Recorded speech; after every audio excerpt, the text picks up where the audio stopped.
কিডনিতে পাথর হয়েছে, আপনি কি টেস্ট করবেন?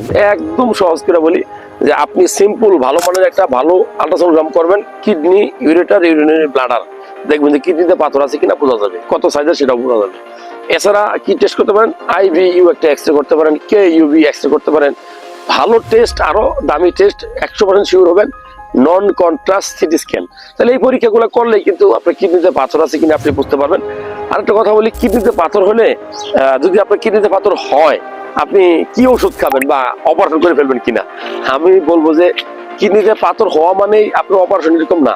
প্রথমে ডাক্তার সাহেবকে দেখাবেন, ডাক্তার সাহেব সিদ্ধান্ত নেবে অপারেশন লাগবে কি লাগবে না। কারণ কি, কিডনির পাথর যদি আপনার 5 মিলির নিচে হয়, 5 মিলির নিচে হয়, তাহলে কিন্তু সেটা অপারেশন লাগবে না। কারণ কি, সেটা হলো যে আপনার পানি খেলেই চলে যায় প্রস্রাবের সাথে। কিন্তু 5 মিলি থেকে যদি উপরের দিকে যায়, ধরেন 6 মিলি, 7 মিলি, 8 মিলি, তখন কিন্তু এটা ওষুধ খাওয়া লাগতে পারে। আমরা অনেক ওষুধ দিয়ে থাকি।